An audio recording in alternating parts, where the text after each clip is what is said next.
I lamented long and hard about this speech and the topic. There's a very fine line between sounding like Mother Teresa and a Hallmark card. No matter, it had to be done.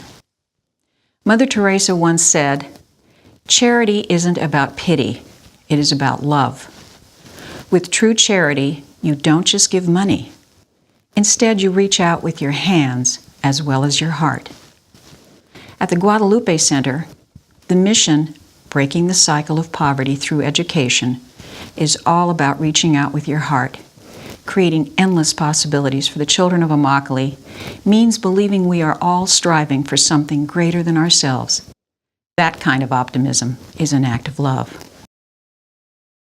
When I first toured Guadalupe Center in 2009, the happy, smiling faces of the young children created a surge of emotion and a highly personal response to their mission and the community that they serve. I immediately knew that I had to reach out with my hands and my heart, because Guadalupe touches a community that is a part of my heritage, having grown up in a modest, Hispanic, bilingual home and facing some of the same conditions that these students face daily.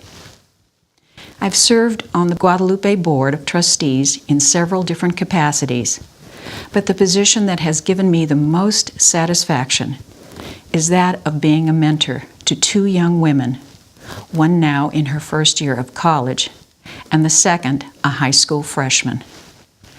Their desire for a better life is prevalent, and that reinforces the importance of how one person can make a positive difference in someone's life. I am inspired by these young people, and for that I am grateful. Winston Churchill once said, "We make a living by what we get, but we make a life by what we give."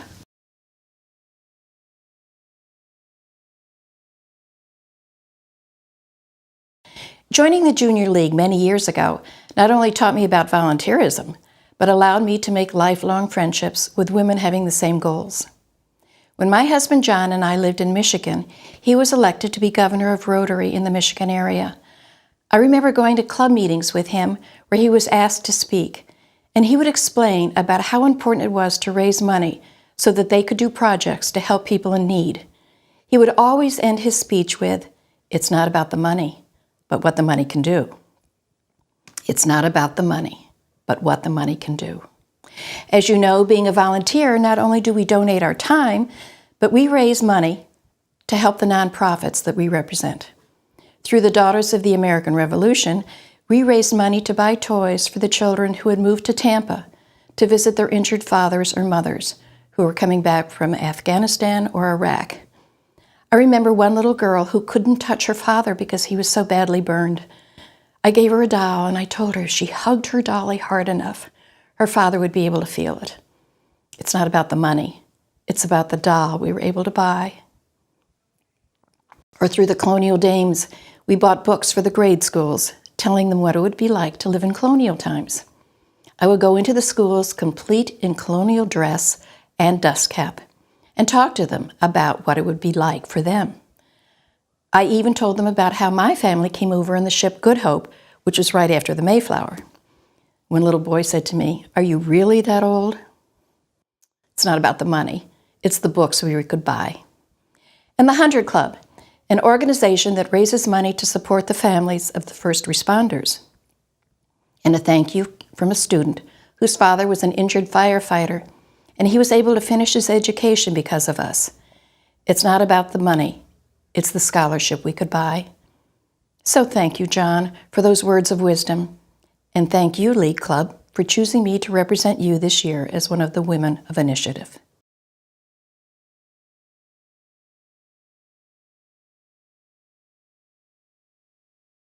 To whom much is given, much is required. This verse from the book of Luke has guided me for the past 30 years. It was ingrained deeply in my 29-year career with the United States Air Force. Add to that the Air Force core value of service before self, and that is the foundation for my life. As I know is true for many leaders, this message resonates in my heart and it gives purpose to my days.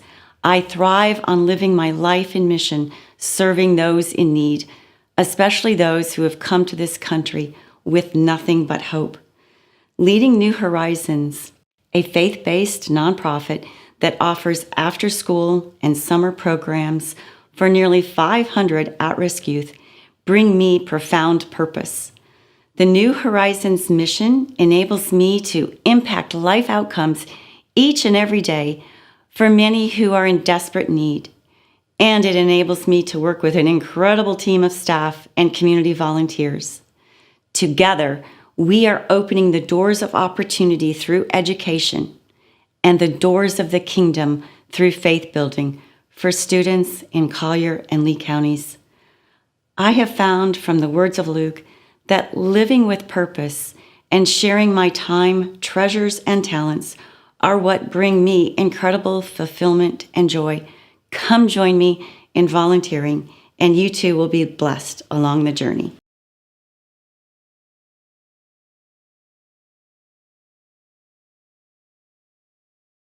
My advice came from my mother while I was working 60 hours a week, finishing a PhD, raising 2 boys, etc., etc.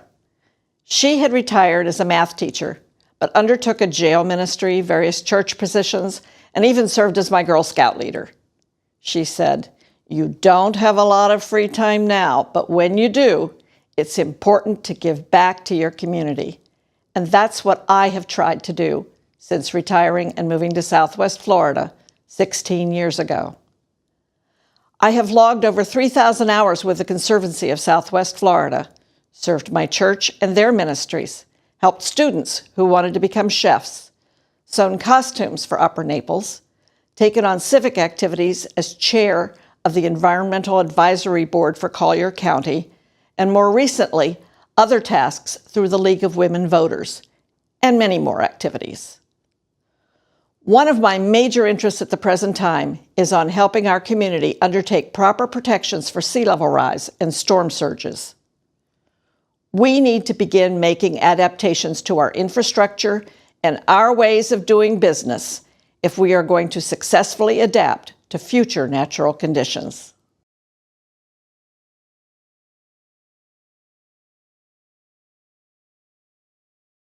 I was very fortunate to grow up in a home where I observed my mom and dad demonstrate the importance of giving back by making a difference where they saw a need. And I've also watched my very caring husband of 50 years as he quietly supports and works and mentors for so many causes. As an artist, God blessed me with the gift of being able to create beauty. It is an honor and a privilege for me to use this wonderful gift and to share it to help others find beauty and hope in their lives, and also to assist by donating my artwork to raise funds for the many causes and needs here in our community.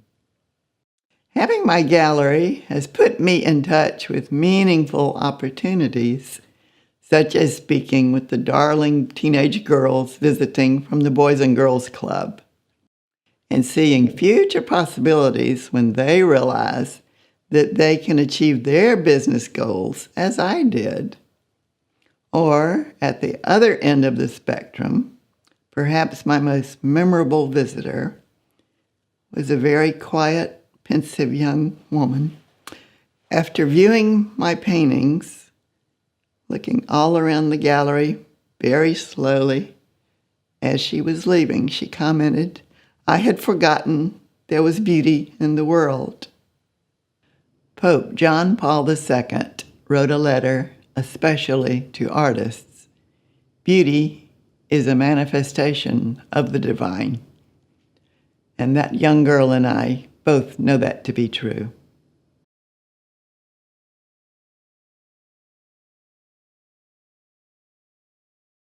For me, the most important advice is not actual advice. It's a sparkling moment, a beautiful thing. Since a child, I've been fascinated with the sparkle of glitter. Yes, glitter, the small particles of light that reflect at different angles. My fascination with glitter led me to my career as a jeweler. I have spent my entire life defending these beautiful sparkles as they are so misunderstood. Glitter is in a category of legend that transcends time and can be traced back to the caveman 30,000 years ago. By definition, glitter is the embodiment of philanthropy. The tiny particles, like a donation, a hug, or a helping hand, are easily transferred through the air or by touch, clinging to, often unnoticed by those in need. Glitter, like jewelry, like philanthropy, is used to celebrate life's special moments, transcends generations, and is a metaphor for my life's work. With my ability to maintain hope for a brighter future, I founded the Glitter Foundation to support art education and art therapy programs for children in Southwest Florida. I believe one who leaves a trail of glitter is never forgotten.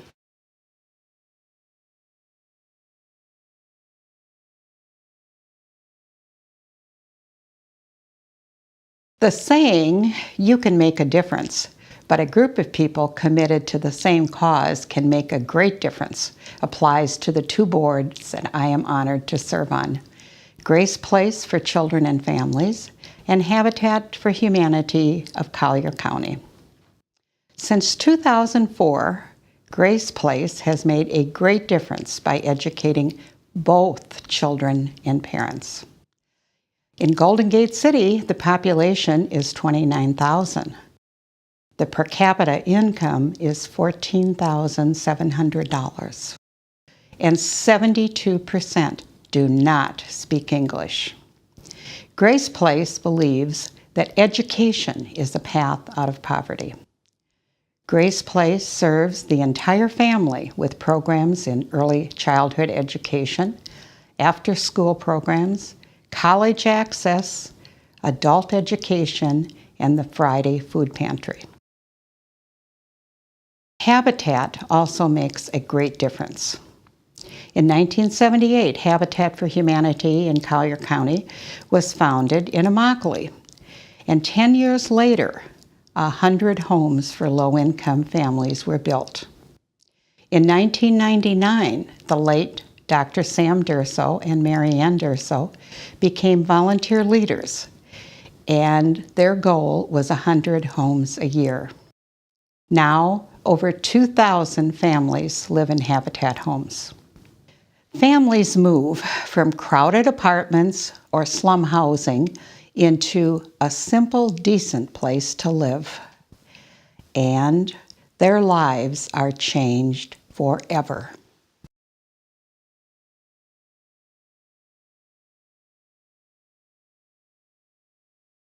Recently, a friend and supporter of the Celebrity Martini Glass Auction sent an email noting, "When I read this, I thought of you.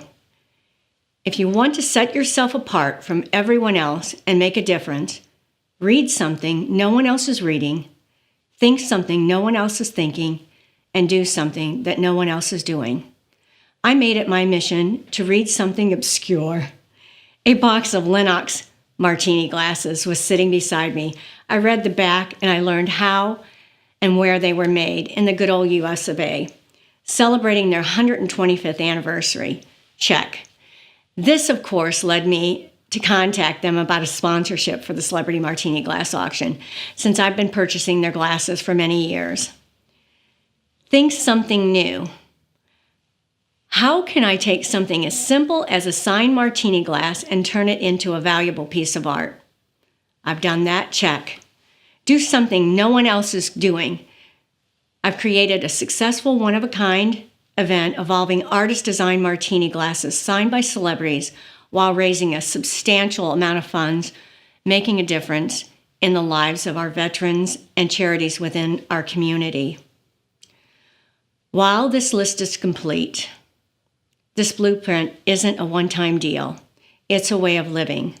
Since its inception, CMGA has raised $1.5 million for veterans and over $500,000 for charities within Collier County.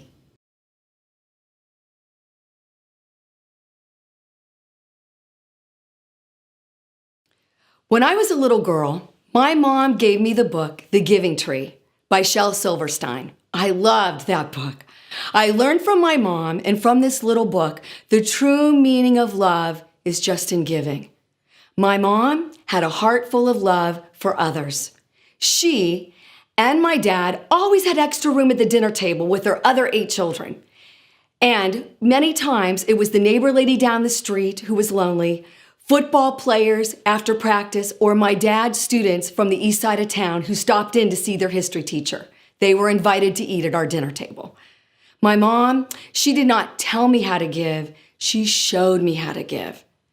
On any given day, her ironing board could be set up, potatoes boiling on the stove, and kids playing in the backyard, and she'd also have a tiny toddler on her hip, when suddenly the doorbell would ring. If someone needed my mom, she would stop what she was doing. She would invite them into our home, and she would listen. She would help and give what she could. Her love, her time, her joy, and her kindness. She showed me and she taught me the true meaning of charity is sharing love and kindness with others. She said to always share your talents and your joy with others. My mom, she gave me the best advice by just living her example of a great life and a beautiful, beautiful spirit of love, understanding, and kindness, and her giving heart. From one of her favorite books, The Little Prince, she would often quote that book, and this reminds me of her life. The most beautiful things in the world cannot be seen or touched. They are simply felt with the heart.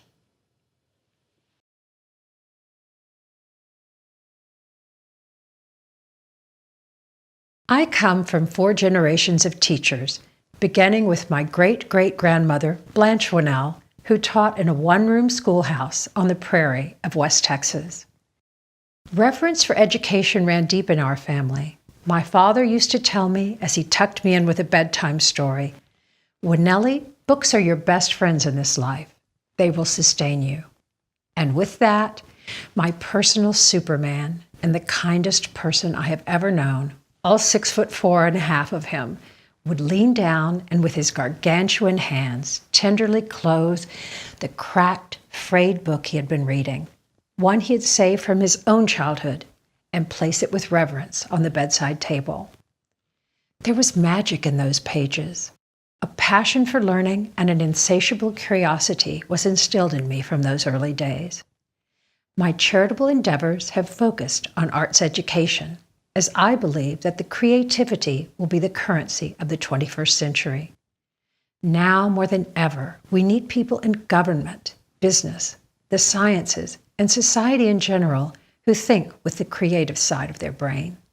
We need people who have played in a band, who have painted, danced, acted. The arts open our minds to a new dimension of solutions, granting us greater flexibility, problem-solving abilities, and the capacity to learn. The arts quite simply nourish us. They sustain, comfort, and inspire.